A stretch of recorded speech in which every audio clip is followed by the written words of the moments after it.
Welcome to Warehouse Women, a podcast where we talk about commercial real estate, building businesses, and passive income, but most importantly, turning barriers into strengths. They say it takes at least 5 years of working hard in your business before you can start to see results.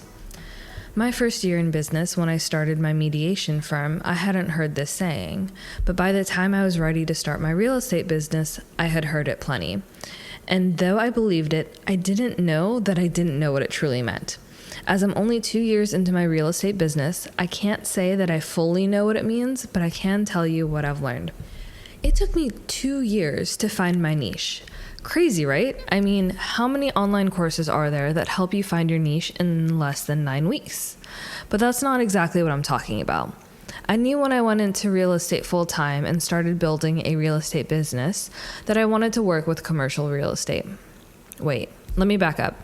I knew when I went into real estate full-time that I wanted to build a real estate business, which is very different from just owning some real estate. Knowing this, I was very strategic from the beginning. I knew I'd need a team and that I wanted to work with investors on a larger scale than private money. This means I had to have a solid business plan for every property I wanted to buy. In the beginning, my buying criteria was simply warehouses. I knew the most about them and how to best do some value add, both in the building and in the operations. Then I quickly realized that I had to do a deal large enough to get my investors a proper return. So I shifted my buy box to warehouses in growing markets that were a minimum of 40,000 square feet and preferably had a roof that needed renovation. The plan was to convert large single-tenant facilities into subdivided multi-tenant facilities. Most contractors and service providers who use these warehouse facilities only need between 3,500 and 10,000 square feet, yet those are the least available options in the market. I leaned into this buying criteria for a solid year, and I found a few deals that would, on paper, be amazing. But there was a catch every time. One example was a 45,000 square foot warehouse that I wanted to convert into a multi-tenant industrial facility. There was even a need in that specific submarket for that type of building. Service contractors, plumbers, HVAC technicians, etc. in that area needed a space to house their businesses in the area or they'd be pushed further outside the city. The challenge was the purchase price plus the renovation cost would barely work out in terms of the rent that could be provided. If the purchase price was negotiated down or creative terms applied, this deal may have worked, but there was a hard money loan against it that killed those possibilities. The asking price was set to the type of developer who was looking at converting the space into multi-level offices or condos, which wasn't the need in the area now, but it could be in the next 7 to 10 years. But all the plumbing, electrical, and HVAC work those offices need would be given to contractors who are well outside the area, which will slow down their service. So there's pros and cons to both options. Another example is a land deal where shell warehouses would be built.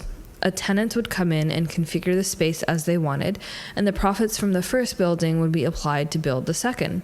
This was truly a good opportunity. The challenge was, this only works out if you have the time to fill out one building after another.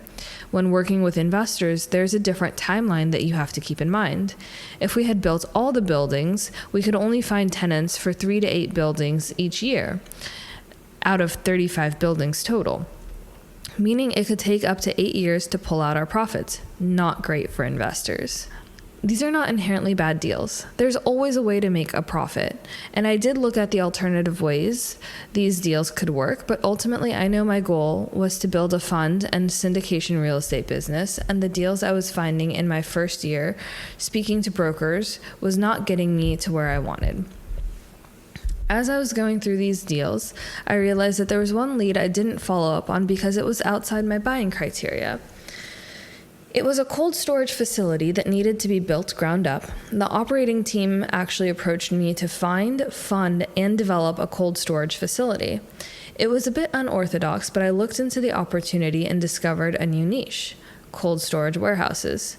There is a shortage in the market, and the more research I did in this direction, the more I realized that this is the right niche for me. For a bit of background, I've owned a commercial refrigeration company since 2015. I'm currently expanding operations on that business because it's doing well for me. And I realized that most people lack the refrigeration and construction experience that is required to build cold storage facilities. But that is something I have due to my background, and it was like a light bulb moment. Though that one deal wasn't for me, this niche, cold storage warehouses, was exactly what I've been looking for. Not only because of my background, but because of the possibilities and how this specific niche aligned with my future goals. In the past few years, self-storage has had a huge boom. A lot of mom and pop owners got bought out and had their facilities improved, but the key reason it was so profitable was because it was both real estate and a business, and those who understood that made a lot of money. That is the same with cold storage. It's a market in need of a huge refresh, and it can be a business and a real estate investment. This will allow me to give my investors a good return, make sure my team is well compensated, and improve the quality of services for my customers. This will also allow me to enter global markets that I want to be in long term. With this clarity in my niche, I was able to set up a fund so I can open up this opportunity for investors, find strategic partners to help me execute on my first cold storage facility, connect with lenders who are specifically looking to fund cold storage facilities, build support in the communities where I'm hoping to build cold storage facilities, and source suppliers to make sure I have the best construction capabilities. There's so much more to do, but I'm excited to see what the next 3 years brings me, both the challenges and lessons learned. I'm definitely getting a better understanding of what people mean when they say it takes 5 years of hard work before you see results in your business. And I hope sharing my story has been helpful to you in some way. If so, I'd love to hear how. Send me a message on LinkedIn. My profile is in the show notes below. Talk to you next week. If you enjoyed this episode, please share it with a friend, and I'll see you next week.